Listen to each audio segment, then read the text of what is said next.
Good morning students.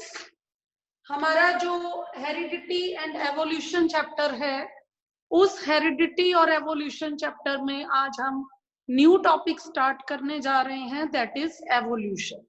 Right, you must have the rough copy और practice copy with you and note down the important terms, understand and note down. Right, so let's start. Our today's topic is evolution. First of all, we understand first what is evolution. सबसे पहले हमें पता करना है कि evolution किसे कहते हैं, एवोल्यूशन होती क्या है। It is a sequence of gradual changes. It is a sequence of gradual changes. It is a sequence of gradual changes which takes place in the primitive organisms, which takes place in the primitive organisms over million of years ago.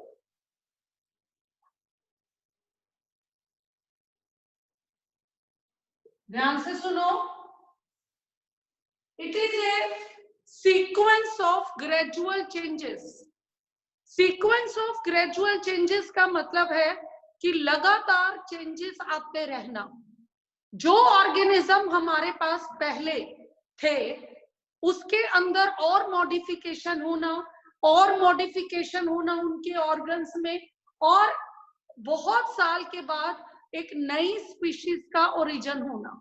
जैसे आपने 9th standard में diversity पढ़ी थी, diversity में आपने क्या पढ़ा था, डाइवर्सिटी ऑफ एनिमल्स की अगर हम बात करते हैं, डाइवर्सिटी ऑफ एनिमल्स में आपने पढ़ा कि सबसे पहले, जैसे सपोज मैं यहाँ पर एग्जांपल दे रही हूँ, प्लेनेरिया। प्लेनेरिया एक ऐसा ऑर्गेनिज्म था जिसकी एक डॉट लाइक आईज थी। एक आई के प्लेस पे एक स्ट्रक्चर ओरिजिनेट हुआ, एक फॉर्म में, किस फॉर्म में, डॉट की फॉर्म में। डॉट जैसा स्ट्रक्चर ओरिजिनेट हुआ और बाद में वो एक कॉम्प्लेक्स ऑर्गन बन गया जिसे हमने बोला आई बात समझ।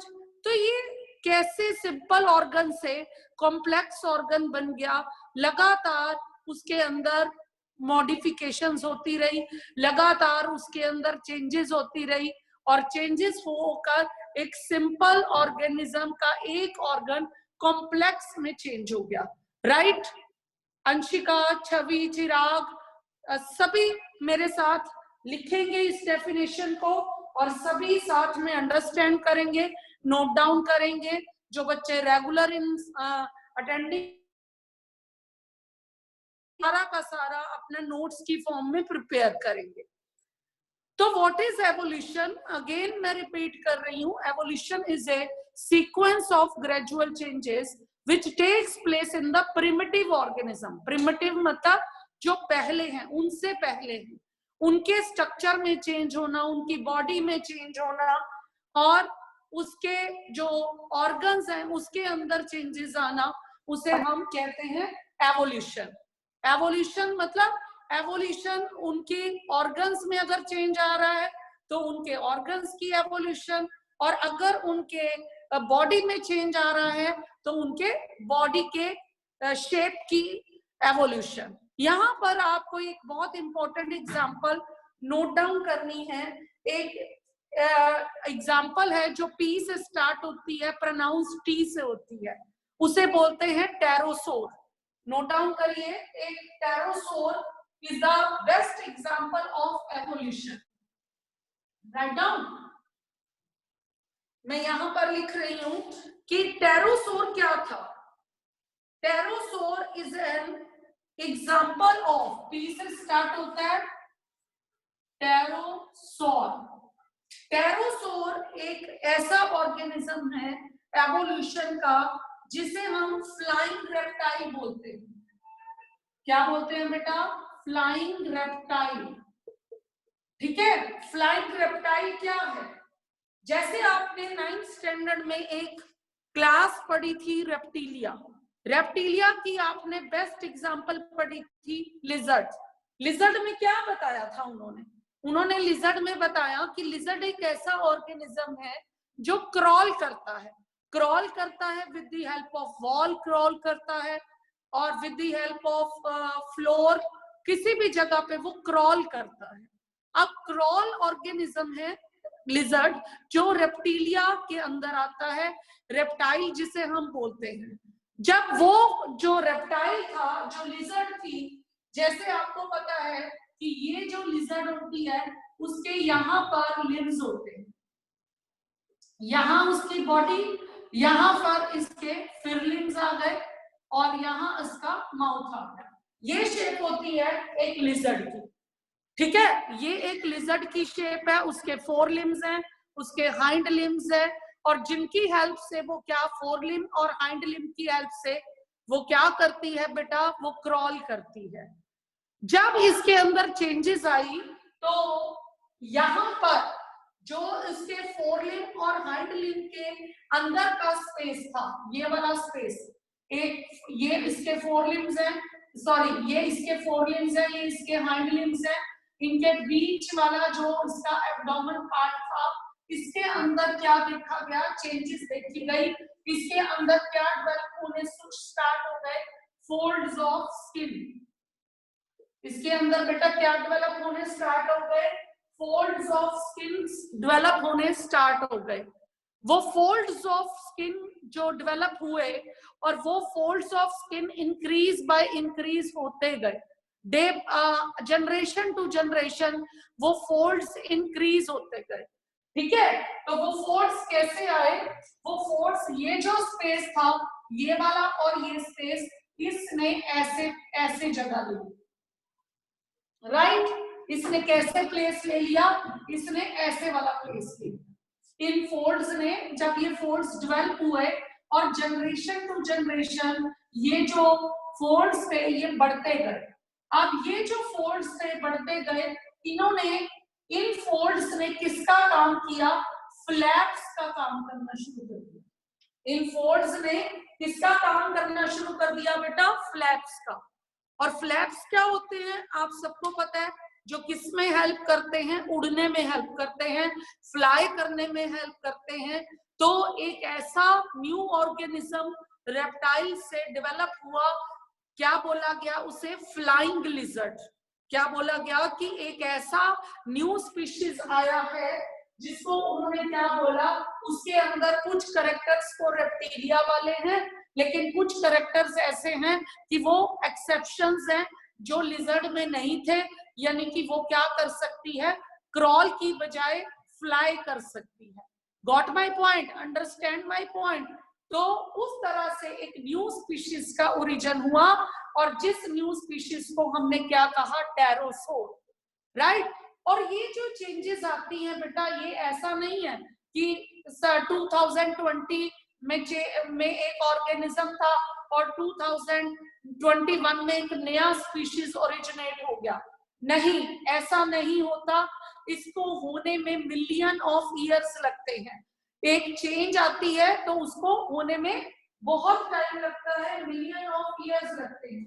और अगर किसी बच्चे को 9th क्लास की डाइवर्सिटी याद हो तो वो यहां से इस एग्जाम्पल से इमेजिन कर सकता है कि रेप्टिलिया के बाद उन्होंने कौन सी क्लास पढ़ी थी? एम्फीबियंस। सॉरी, रेप्टिलिया के बाद उन्होंने कौन सी क्लास पढ़ी थी? एव्स। एव्स क्लास में क्या था? एव्स क्लास में था कि ऐसे ऑर्गेनिज्म जो फ्लाइट ले सकते हैं, जो उड़ सकते हैं। आई मेरी बात समझ आ गई सबको? तो वो एव्स क्लास कहां से आई? जो प्रिमिटिव क्लास रेप्टिलिया थी उसके अंदर मिलियन ऑफ ईयर तक ग्रेजुअली चेंजेस आई, तो एक नए ओरिजिन हुआ, एक नए स्पीशीज का, जिसके अंदर पहले से ज्यादा डेवलप कैरेक्टर थे, राइट? और उसके अंदर चेंजेस हुआ, उनकी बोन्स फॉलो हो गई, जिसने उसको फ्लाइट लेने में हेल्प करी। ठीक है, तो इसका मतलब सीक्वेंस ऑफ ग्रेजुअल चेंजेस से जो प्रिमिटिव ऑर्गेनिजम्स होते हैं उनके अंदर सीक्वेंस ऑफ ग्रेजुअल चेंजेस से एक नए ऑर्गेनिज्म का बर्थ होता है, एक नए ऑर्गेनिज्म का क्या होता है, ओरिजिन होता है। समझ आई? तो यहाँ पर एक एग्जांपल आप क्या दोगे, यहाँ पर आप एग्जांपल दोगे टेरोसोर की। वो एग्जांपल आप कैसे दोगे टेरोसोर की, कि पहले आप बनाओगे एक लिजर्ड, राइट, एक लिजर्ड की शेप बनाओगे, जैसे कि मैंने तुम्हें बोला है कि जो बिग लिजर्ड होती है वो क्रॉल करती है और उसके क्या होते हैं, फोर लिम्स और हाइंड लिम्स होते हैं। आप पहले ऐसे बनाओगे, फोर लिम्स और hind limbs. You must draw the diagram along with me, right. ये आप मेरे साथ डायग्राम बनाओगे, ठीक है। इसे आप बोलोगे बिग लिजर्ड। इसको क्या नाम दोगे, big lizard which crawled on the land. एक ऐसी बिग लिजर्ड जो क्रॉल कर सकती है ऑन द लैंड, राइट। तब आप इससे एरो दोगे, एरो पे आप क्या लिखोगे, मिलियन ऑफ ईयर्स। आप एक एरो दोगे और एरो के ऊपर बेटा क्या लिखोगे, मिलियन ऑफ ईयर्स,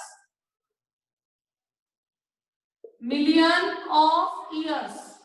क्या हुआ मिलियन ऑफ ईयर्स के बाद, मिलियन ऑफ ईयर्स के बाद, मिलियन ऑफ ईयर्स के बाद बेटा क्या हुआ, मिलियन ऑफ ईयर के बाद उसके अंदर जो चेंजेस आई, क्या चेंजेस आई, वैसे ही आप लिजर्ड बनाओगे।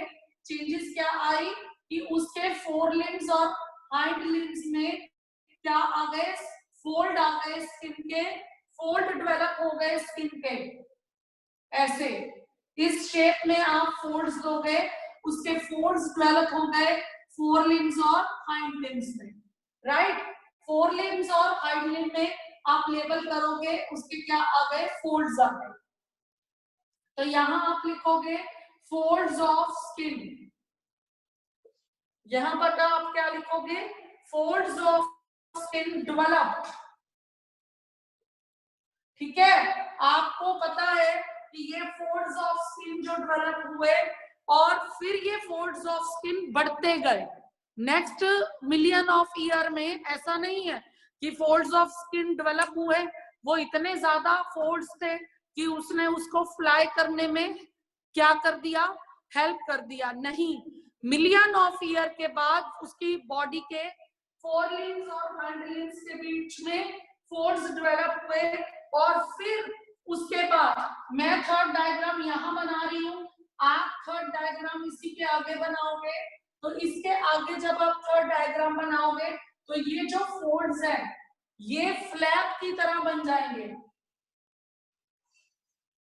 मैं अभी बना रही हूं, ये फोल्ड्स जो हैं वो किसका शेप ले लेंगे, फ्लैप की शेप ले लेंगे।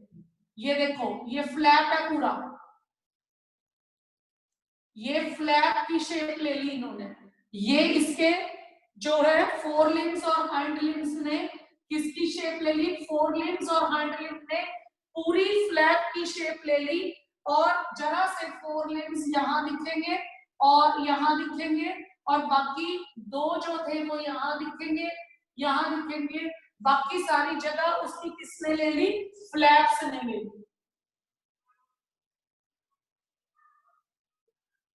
ये देखो ये शेप बन गई, ठीक है। इसका जो फ्लैप्स थे इसको फिर लेबल क्या करोगे बेटा, इसके फ्लैप्स को लेबल करोगे विंग्स। इसके फ्लैप को क्या लेबल करोगे बेटा, इसके फ्लैप को लेबल करोगे विंग्स। जब आपने एवोल्यूशन को डिफाइन करना आएगा तो एवोल्यूशन को डिफाइन करके अगर उन्होंने एग्जाम्पल नहीं बोली तब भी आप एग्जाम्पल को विद डायग्राम एक्सप्लेन करोगे। अपनी डेफिनेशन को और ज्यादा इंपॉर्टेंट बनाने के लिए, अपनी डेफिनेशन को और क्लियर करने के लिए आप ये एग्जाम्पल विद डायग्राम दोगे। अब इसको वो फोल्ड्स इतने ज्यादा डेवलप हो गए कि उन्होंने किसकी शेप ले ली, उन्होंने विंग्स की शेप ले ली बेटा, विंग्स की शेप ले ली। तो ये क्या थे, और जो ये शेप बनाओगे इससे पहले जो आप एरो देंगे उस एरो पे भी आप लिखोगे over million of years ago, over million of years, over million of years के बाद जो ये विंग्स डेवलप हो गए, इसको नाम दिया फ्लाइंग लिजर्ड, फ्लाइंग लिजर्ड नाम दिया इसको। और इस फ्लाइंग लिजर्ड का नाम क्या था? टेरोसोर। इस फ्लाइंग लिजर्ड का नाम क्या था बेटा? इसका नाम था टेरोसोर। तो इस एग्जाम्पल से आपको टॉपिक की इंट्रोडक्शन बहुत ज्यादा अच्छे से क्लियर हो गई कि एवोल्यूशन होती क्या है।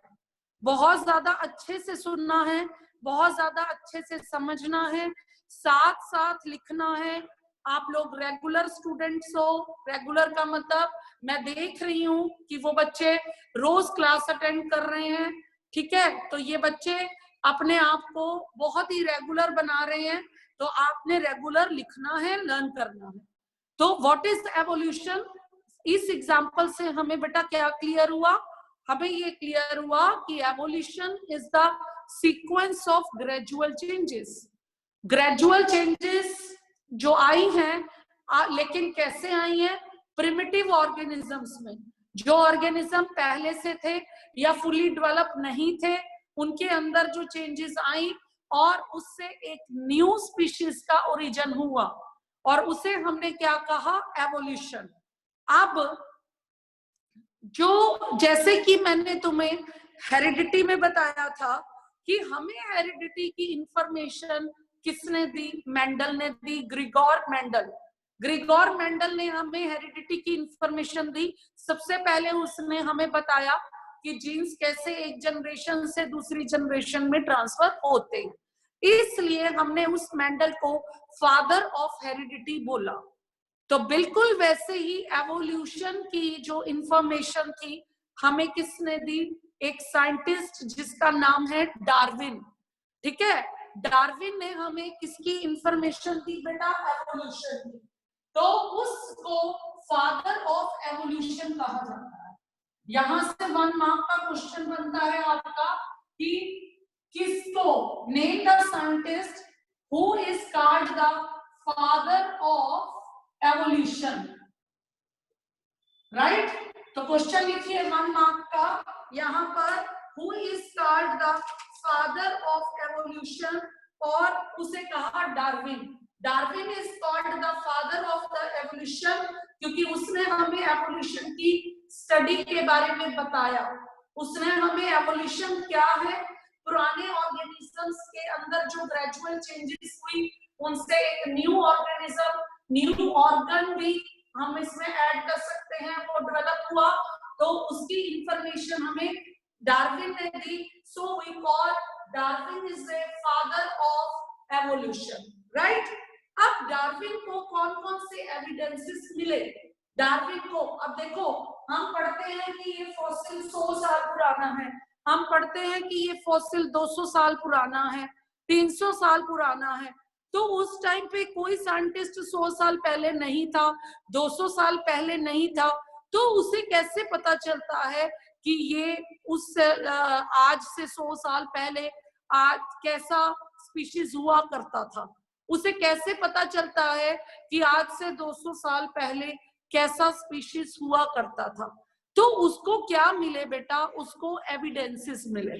अपनी स्टडी को करने के लिए, हमें इंफॉर्मेशन देने के लिए उन्होंने जो रिसर्च करी, उस रिसर्च के बेस पे उन्होंने हमें बताया कि प्रिमिटिव ऑर्गेनिज्म कैसे थे और कॉम्प्लेक्स ऑर्गेनिज्म कैसे हुए, उनके अंदर क्या क्या चेंजेस देखी गई। तो उनकी इस स्टडी के एविडेंसेस हम पढ़ेंगे। तो अब हमारा इससे रिलेटेड नेक्स्ट टॉपिक जो है वो है हमारा evidences,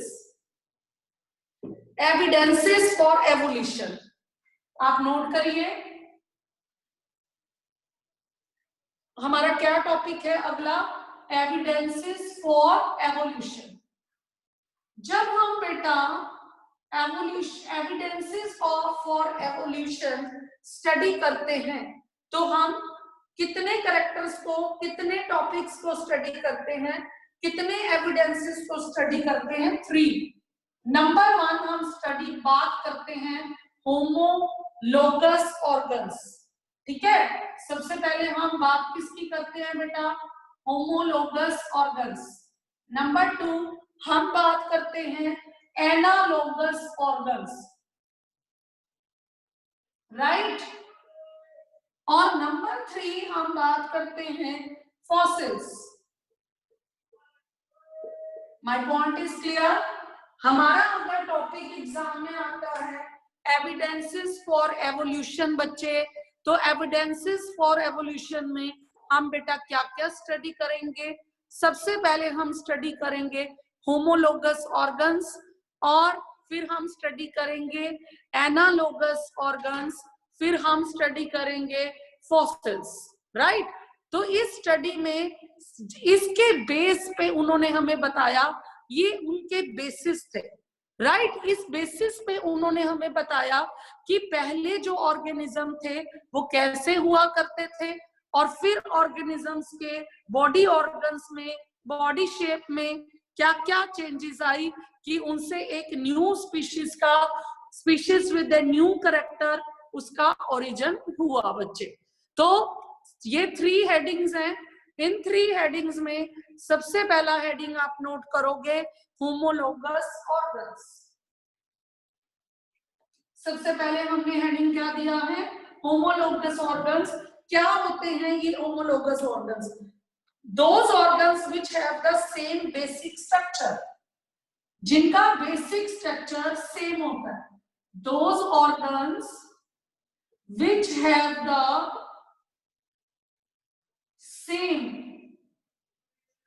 those organs which have the same basic design और basic structure, जिनका बेसिक स्ट्रक्चर क्या होता है? सेम होता है, but different functions.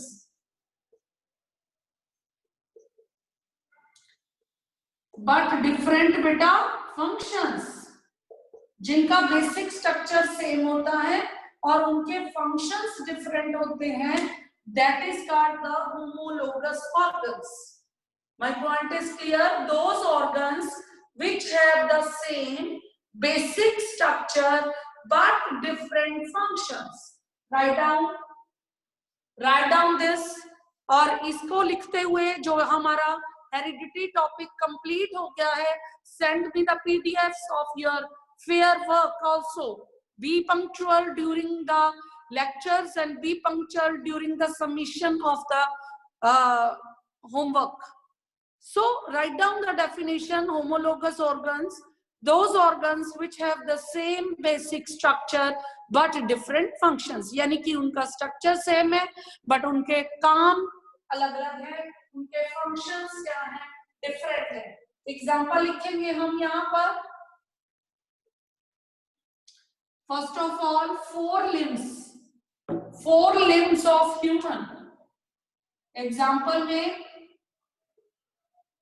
4 limbs of human। Human 4 limbs का यूज किस लिए करता है? खाना खाने के लिए करता है, किसी ऑब्जेक्ट को उठाने के लिए करता है, और 4 limbs of lizard। अब लिजर्ड जो है 4 limb का यूज किस लिए करती है? क्रॉल करने के लिए करती है। लिजर्ड उसी स्ट्रक्चर को किस लिए यूज कर रही है? क्रॉल करने के लिए।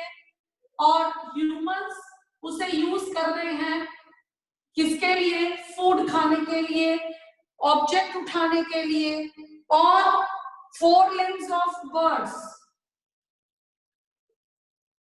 बर्ड्स उसका यूज किस लिए कर रहे हैं? फ्लाई करने के लिए। बर्ड्स उससे क्या कर रहे हैं? फ्लाई कर रहे हैं। और इस एग्जांपल से आपको क्या क्लियर होता है? आपको इस एग्जांपल से ये क्लियर होता है कि जो 4 बेसिक स्ट्रक्चर क्या है?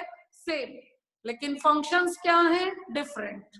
फिर से सुन लीजिए, ह्यूमंस जो है अपने 4 limbs का यूज करता है for the picking of object, for eating the food, etc. And जो है four limbs of lizard, four limbs of lizard का मतलब है लिजर्ड उन फोर लिम्स की हेल्प से क्रॉल करती है, क्रॉल करने में उसको यूज कर रही है। और बर्ड्स उसी बेसिक स्ट्रक्चर को जो सेम है उसे यूज कर रहे हैं फ्लाई करने में, फ्लाइट के लिए यूज कर रहे हैं। सो आपने इस एग्जांपल से क्लियर हो गया आपको कि उनका बेसिक स्ट्रक्चर सेम है बट उनके फंक्शंस क्या हैं, डिफरेंट है, राइट। अब हम इसी का ऑपोजिट सेकेंड हेडिंग करेंगे, that is analogous organs. Write down the heading, analogous organs. अब इसका उल्टा चलो, those organs which have different, पहले क्या लिखा था हमने, सेम लिखा था, which have different basic structure, which have different basic structure, right, but have similar function,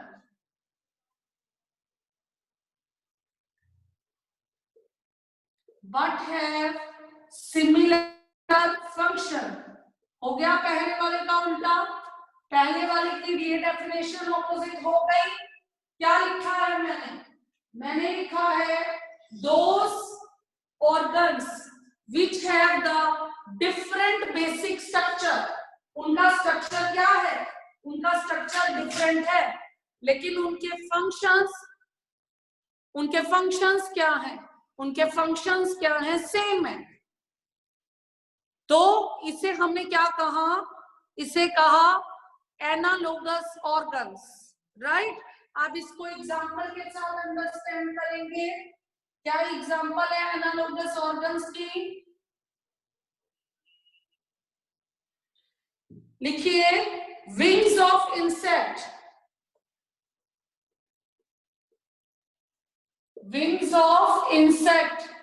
आपको पता है कि विंग्स का यूज किसके लिए होता है, विंग्स ऑफ बर्ड।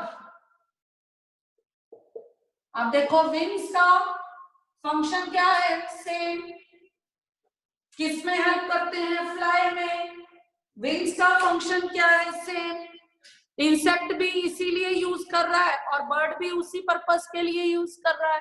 लेकिन अगर आप बर्ड्स के विंग्स का स्ट्रक्चर देखो और इंसेक्ट के विंग्स का स्ट्रक्चर देखो, वो बिल्कुल उनसे एक दूसरे से क्या है, डिफरेंट है। वो स्ट्रक्चर एक दूसरे से क्या है बेटा, डिफरेंट है।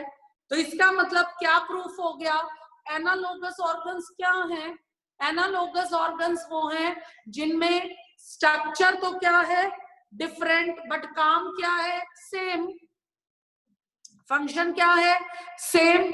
इस एग्जांपल से आपको क्लियर हो गया कि इन ये ऑर्गन्स को उन्होंने स्टडी किया और स्टडी करके उन्हें पता चला कि ये ऑर्गन्स क्या हैं, कैसे वो उनको यूज करते हैं, किस पर्पस के लिए यूज किया जाता है। मोहित बेटा अपना म्यूट ऑफ कर दीजिए बेटा। चलिए जी हम थर्ड कैटेगरी पे आते हैं। Very good students, very regular students, those who are absent they are super intelligent बेटा। जो एब्सेंट है ना वो सुपर इंटेलिजेंट है, उन्हें टीचर की जरूरत नहीं है। जब उनके मार्क्स आएंगे तो आपको पता चल जाएगा वो कितने इंटेलिजेंट है। What are fossils, the remains of dead animals, the remains of dead animals,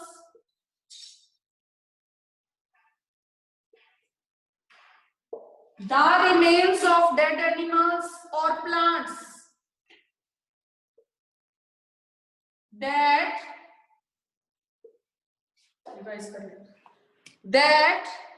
lived in the remote past,